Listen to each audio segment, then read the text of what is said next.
മറ്റൊരാൾക്ക് ഒരു അനുഗ്രഹമുണ്ടായി എന്നറിയുമ്പോൾ നമ്മുടെ മനസ്സ് അസ്വസ്ഥമാവാറുണ്ടോ? അയാൾക്ക് കിട്ടിയ അനുഗ്രഹത്തിൽ നമുക്കും സന്തോഷിക്കാൻ കഴിയാത്ത അവസ്ഥ ഉണ്ടാവാറുണ്ടോ? ഇതിനെയാണ് അസൂയ എന്ന് പറയുക. അസൂയ ഒരിക്കലും നമ്മുടെ ജീവിതത്തിൽ ഒരു ഗുണവും കൊണ്ടുവരികയില്ല. മാത്രമല്ല, നമ്മുടെ ജീവിതത്തെ അത് നശിപ്പിക്കാനേ കാരണമാവുകയുള്ളൂ. രണ്ട് സുഹൃത്തുക്കളായ കഴുകന്മാർ, ഒരാൾക്ക് നന്നായി പറക്കാൻ സാധിക്കും, മറ്റേയാൾക്ക് അത്ര തന്നെ സാധിക്കുകയില്ല. പറക്കാൻ കഴിയാത്ത കഴുകൻ പറക്കുന്ന കഴുകനോട് അസൂയ. ഈ കഴുകൻ ഒരു വേട്ടക്കാരനെ സമീപിച്ചു പറക്കുന്ന കഴുകനെ അമ്പെയ്ത് വീഴ്ത്താൻ ആവശ്യപ്പെട്ടു. വേട്ടക്കാരൻ ഉടൻ പറഞ്ഞു, അത്രയും ദൂരം അമ്പെയ്യാൻ എനിക്ക് തൂവലുകൾ ആവശ്യമാണ്.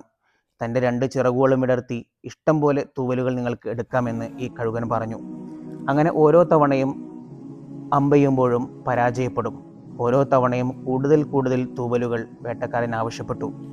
അവസാനം എല്ലാ അമ്പെയ്ത്തുകളും പരാജയപ്പെട്ടപ്പോൾ ഈ കഴുകൻ, ഇത്രയും തൂവലുകൾ എന്നിൽ നിന്നും എടുത്തിട്ടും എൻ്റെ ശത്രുവിനെ നിനക്ക് വീഴ്ത്താൻ കഴിഞ്ഞില്ലല്ലോ എന്ന് ആക്രോശിക്കവേ ഈ വേട്ടക്കാരൻ പറഞ്ഞു, എനിക്കെന്തിനാണ് ഇനി ആ കഴുകൻ, എൻ്റെ ഉച്ചഭക്ഷണത്തിനായി നീയുണ്ടല്ലോ എന്ന്.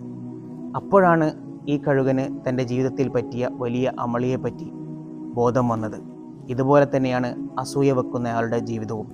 മറ്റൊരാളുടെ അനുഗ്രഹത്തിൽ അസൂയപ്പെട്ട് അത് നശിച്ചു കാണണമെന്ന് ആഗ്രഹിക്കുന്ന എൻ്റെ ജീവിതത്തിൽ ഒരിക്കലും ഒരു അനുഗ്രഹങ്ങളും പെയ്തിറങ്ങുകയില്ല. ഒരാൾക്ക് ഒരു സന്തോഷമുണ്ടാകുമ്പോൾ മാഷ അല്ലാ, തബാറക്കല്ലാ എന്നീ വാക്കുകൾ കൊണ്ട് അയാളുടെ സന്തോഷത്തിൻ്റെ കൂടെ നമ്മൾ നിൽക്കുമ്പോഴാണ് നമ്മുടെ ജീവിതത്തിലും അനുഗ്രഹങ്ങൾ പെയ്തിറങ്ങുക. കാരണം അപ്പോഴാണ് നമ്മുടെ മനസ്സ് വിശാലമാവുക. വിശാലമായ മനസ്സിലേക്കാണ് അള്ളാഹുവിൻ്റെ അനുഗ്രഹങ്ങൾ പെയ്തിറങ്ങുക. ഉടുസായ മനസ്സുകൾ തേടി അള്ളാഹുവിൻ്റെ അനുഗ്രഹങ്ങൾ വരികയില്ല.